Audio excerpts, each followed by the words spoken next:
in Anchor Point, Alaska, in the wonderful United States of America, living in my log cabin on the banks of the Anchor River in North America's farthest west highway point. So close to Russia, there's Russians here.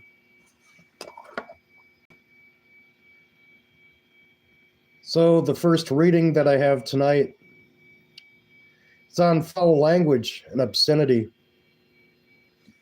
And while we wait for our brothers and sisters around the world to join us, I got to help an elderly person today again.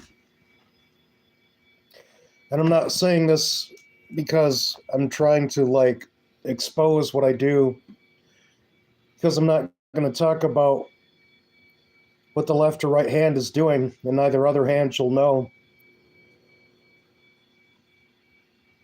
But I talked to a person today and I had to do some things to help them out. And they were telling me they were so glad that someone came out and talked to them today. And it made me feel so sad, because this isn't the first time that I've seen this. This isn't the first time that I've experienced this. In our horrible American society, this isn't like the case with everyone. More than a large majority of our elderly Americans, they're cast off from their families like an inconvenient burden, like an unwanted dog that's become old. No one wants to pet it anymore. They just ignore it. It just exists in their house, if they let it exist there at all. Or they take it to the pound. Or we see even people that get a puppy, they'll have it for a year or two, and then they'll leave it at the pound because it's become inconvenient, or they're going to move or something else. Things that were supposed to be family in their life are no longer family, but just an outcast object. They've been turned into nothing more than an object, like a bag of rubbish to be tossed out into the trash, or a puppy left in a box on a stranger's porch. And I've seen this happen so many times before my eyes, where an elder is just cast off and left at the home, like an unwanted puppy in a box. And you can see they're trying to talk to their family members, and their family members don't want to hear their stories. They don't have time to talk to them. They just leave them there, and you can see the sadness in their eyes. You can watch their heart break. It's like the light goes out of their eyes. And they go back and sit stunned in amazement and feel like they no longer matter. And I've also seen the other side of it, where families come in with joy and bring the children, and you can see their eyes light up and instantly fill with joy. It brings life and happiness back into their heart. Our society has become so money-oriented because of the burden placed on us. I don't know how anyone could think that we're anything other than slaves. Look how much of our wages go back in taxes. It's an illusion, and the magician always makes the years of your life disappear. And the gain that you get for it is very little. Howdy, everybody. Too much of our life is taken away and work for other people. We don't get to spend time and enjoy our lives. The evil one keeps us in a state of constant struggle, like an athletic feat trying to struggle to pay our bills, trying to overcome our mortgages, our car payments, our car repairs, our insurance, our health insurance, our doctor's bills, our food costs, the price of gasoline, the price of energy, the price of housing, the price of property taxes on property that we're supposed to be secure in person, place, and possessions under the Constitution of the United States. But why let the Constitution get in the way of greed? People tell me that they're heroes because they've served. Do they serve the people, or who are they heroes to? The system, the people. I only see a few veterans online talking about how property tax is immoral. I'd like to give a shout out to 3 of 7 Project. He's an amazing man.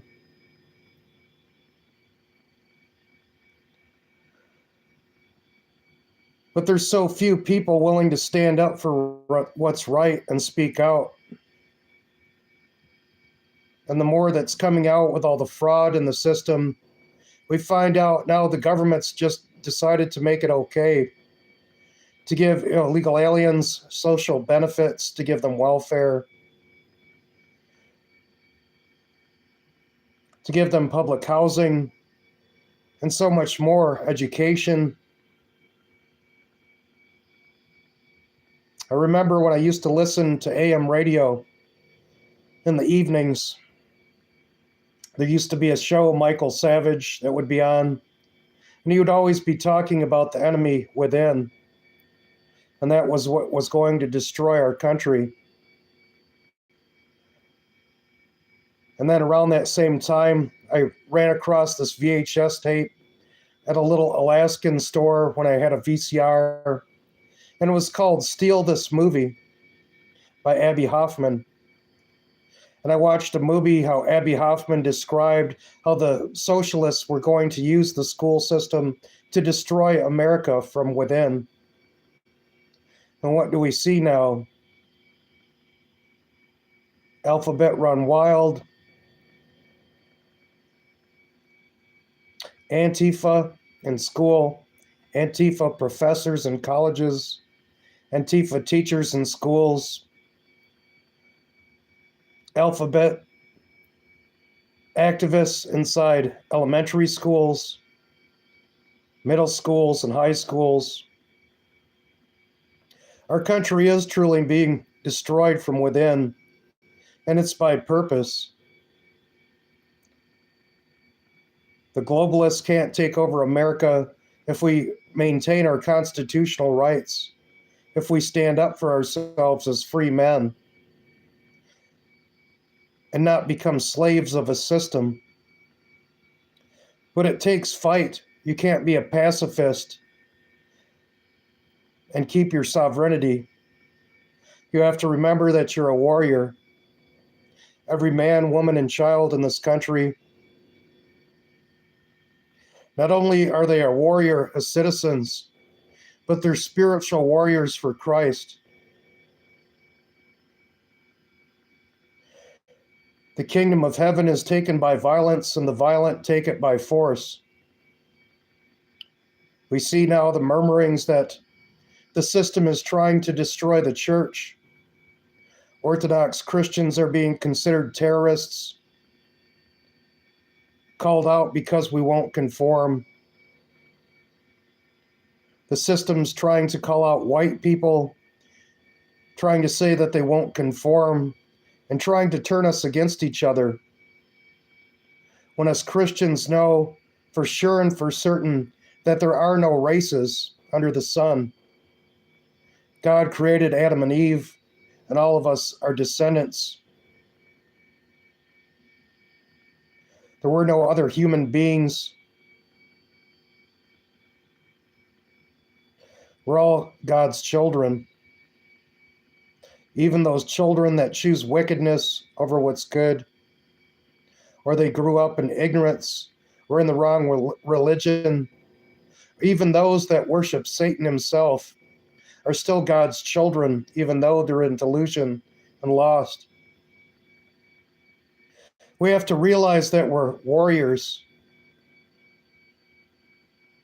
We have to stop paying tribute to the bread and circus. We have to stop paying tribute and watching sports, watching Hollywood, watching Disney, watching Nickelodeon. We have to stop filling the wallets of those that have been on the island, that are still going to the island, that are on all the other islands that you don't know about.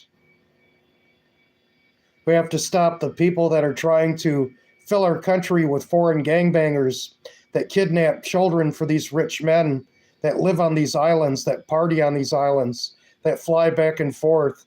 The people from Hollywood, from inside our government, from inside our military.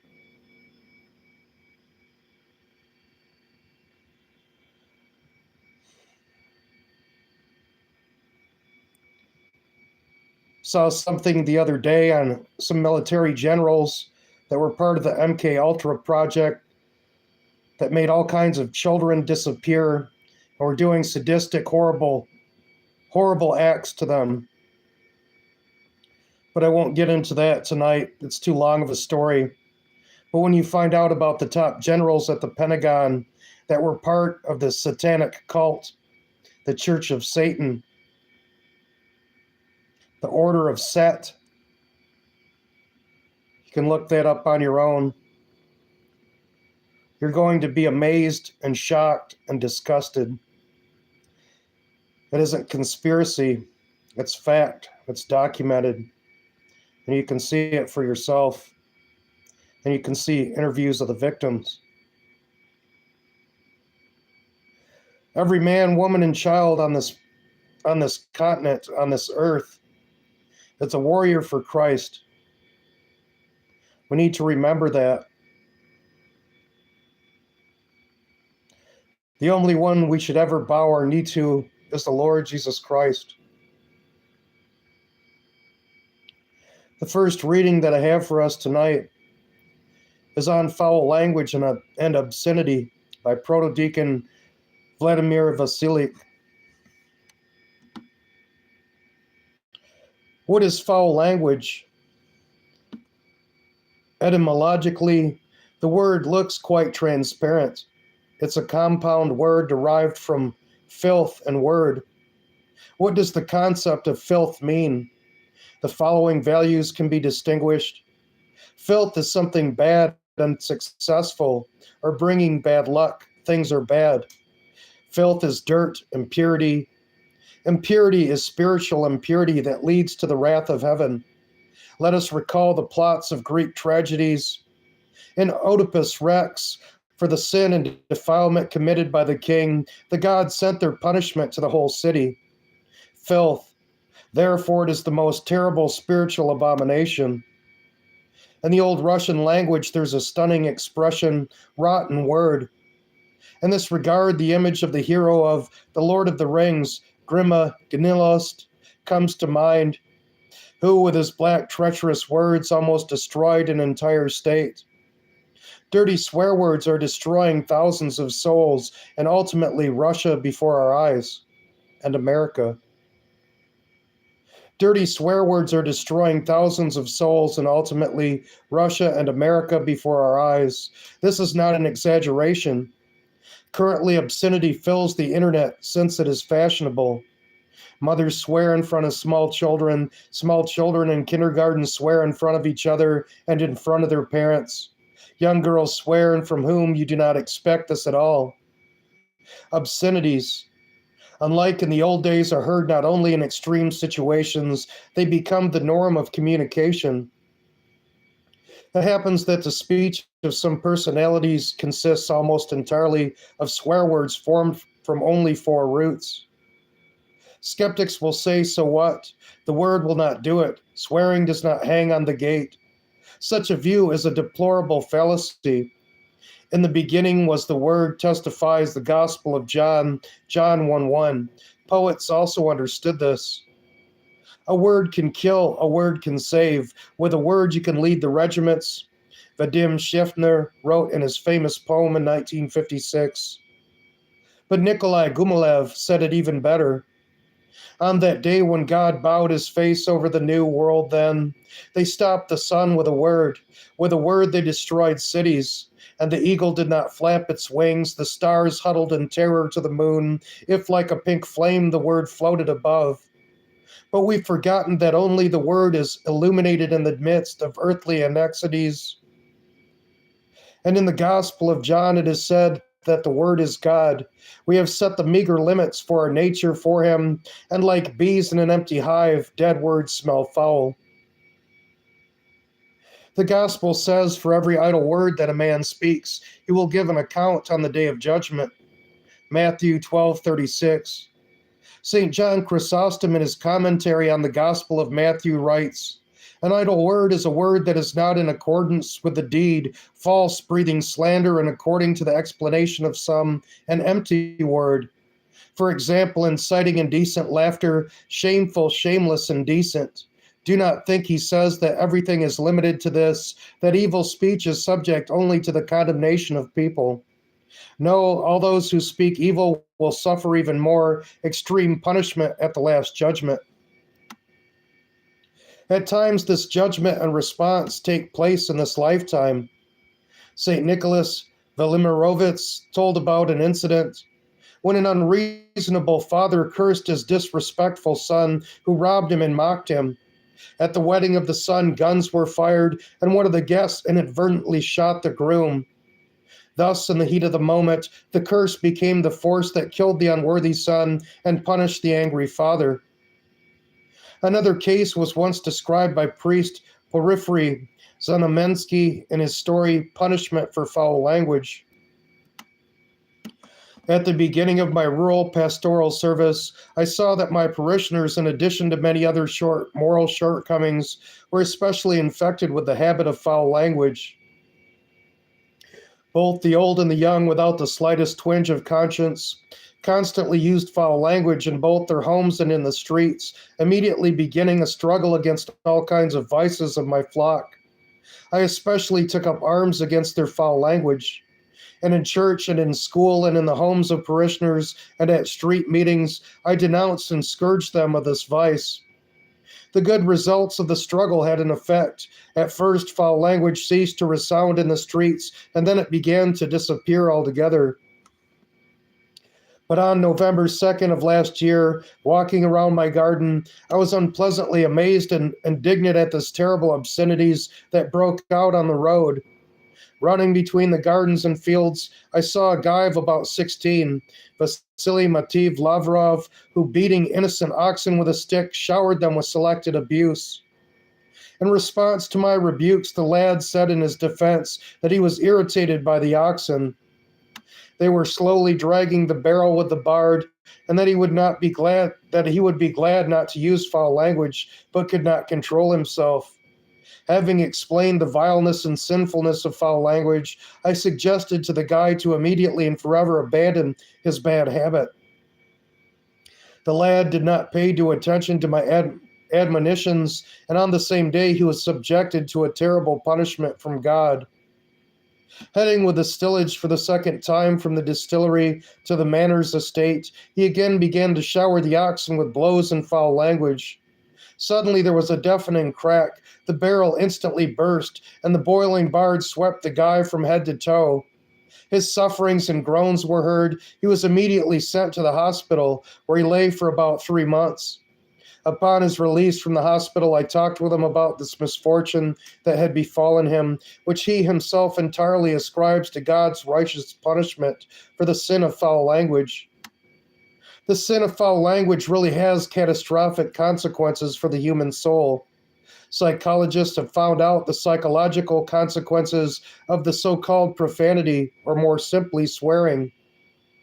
The first is increased aggression. Profanity contributes to increased aggressive reactions and impulsive behavior. This is not surprising. If you remember that in ancient times, pagans began the battle with curses against the enemy, using obscene expressions, and the Roman poet Catullus spoke to his political opponents in the language of sexual violence. Only such modern users of profanity made the wrong door and confused the street, the city, and the century, thinking that in the Russia of the 21st century, it is possible to behave like in some wild barbarian tribe, where our first is conscience and the laws are sword.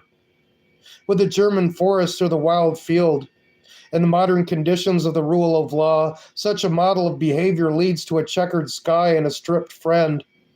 Unbridled obscenities often, having gone into a rage, commit crimes and end up in guarded places for a long time. After leaving there, they do not often find a place for themselves in normal life. Second is a formation of a negative way of thinking. Frequent use of harsh language reduces the ability to perceive the positive aspects of life and interact constructively. A foul-mouthed person sees everything in a black light, blasphemes everything, nothing is pleasant to him. He alienates himself from the world around him, and this leads to the third consequence. The third, destruction of social bonds. The use of profanity alienates others, worsening relationships with parents, teachers, and friends, because, as the poet quoted above said, dead words smell bad. At times, even the appearance of a foul mouth looks repulsive, a gloomy face, often deliberate sloppiness, obvious contempt and disregard for others. And they repay him in the same coin, which at times can have fatal consequences for him. In my memory, in the 80s of the last century, one young man who studied at a medical institute during practical work in the anatomical theater had the imprudence to swear when the corpse fell from the table on his new jeans and did not consider it necessary to apologize. The teacher remembered this and failed him at the test, especially since the student was not particularly firm in his knowledge. In the end, the guy was expelled from the institute and drafted into the army, where he died. 4. Link between profanity's use and disruptive behavior. Research shows that there is a direct link between profanity's use and teens' involvement in risky behaviors, including smoking, alcohol, and drug use.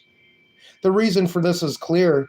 Deviant behavior in general and obscenity in particular results in alienation from the world and from people, the need to replace real communication with illusory ones and sweet oblivion in alcoholic or narcotic intoxication. What are the reasons for the use of so-called profanity, in other words, obscenities? In statistical surveys, one of the reasons is irritation with the interlocutor or the situation and the desire to relieve stress. Note that this does not work. After swearing, the soul becomes even heavier and dirtier. So often the need to relieve oneself is even more increased by swearing, so the victim of stress continues to swear. Obscenities from a stress reliever become a complicating factor. The foul-mouthed person is like a drunkard from The Little Prince. I drink because I am ashamed, and I am ashamed because I drink. However, an alarming trend had been emerging recently. Much more often than as a reaction to an uncomfortable situation, swear words are used to fill the speech space. This testifies both to the lowering of the spiritual and cultural level of our society, and to the implicit recognition of obscenity as a speech norm. Man, it bothers me seeing so many young women cursing on the internet, trying to be cool, and it just sounds so stupid. The things that come out of their mouth are like a filthy public toilet. More than 50% of the young people swear because it is accepted among young people and because obscene language is present on the internet. In other words, the fashion for obscenities is artificially imposed, which is a weapon of psychological warfare. The destruction of national culture and morality. In conclusion, I would like to dispel one prejudice. Swear words are allegedly necessary in the army and in war. Allegedly, without swear words is like without a machine gun. In practice, swearing in the army is often a means of humiliating military personnel, especially when the boss curses a subordinate. This is justified by the fact that there is no other means of controlling soldiers and officers, but for some reason, Suvorov and Yushakov knew how to win without swearing and without humiliating their subordinates at all. Marshal of Victory Konstantin Konstantinovich Roskovsky, Roskosovsky also died without obscenities. The hero of the Battle of Leningrad, Marshal Govorov, had the strongest word from which, however, everyone trembled, was idlers, and on the contrary, refraining from swearing saved many lives and health. Archpriest Valentinin Buryukov recalled that during the war, he and his comrades in the gun crew made a vow not to swear, not to commit sins, to pray and to support each other, and all of them reached Berlin without injuries. Therefore, victory is granted by a strong spirit and a pure heart. And now, more than ever, it is important to fight for this strength and purity, as Anna Andreevna Akhmatova prophetically wrote in the difficult year of 1942. We know what is now in the balance and what is being done today. The hour of courage has struck on our watch, and courage will not leave us. It's not scary to lie dead under bullets. It's not bitter to be left homeless. And we'll save you, Russian speech, the great Russian word. We will carry you free and pure and give you to your grandchildren and save you from captivity forever. Protodeacon Vladimir Vasilik. We could say this about America too, if we remember that we are all spiritual warriors fighting against the corruption of this world, principalities and powers, the darkness of this world.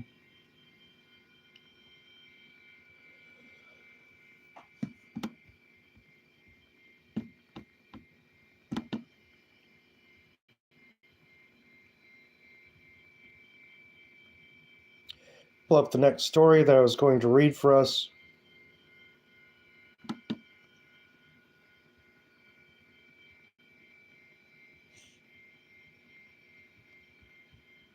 One moment.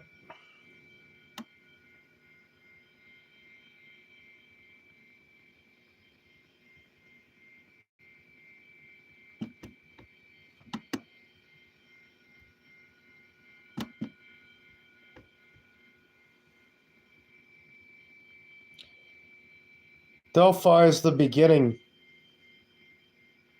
Let's see.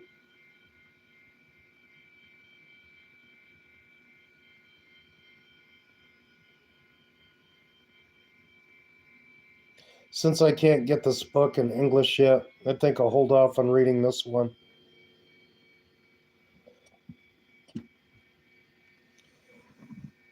So I'll be back with some more reading for us tonight. The thing that I thought about reading second, I'm going to wait on that for a little bit and do something different instead. But I hope this reading was helpful for you. It's the little things that add up. The evil one knows that if it can push us into doing the little wrongs, it'll be so much easier for us to fall into the pit of the bigger wrongs. Thanks for listening and joining me tonight, brothers and sisters. God bless you, and I'll be back with some more reading for us a little bit later. God bless.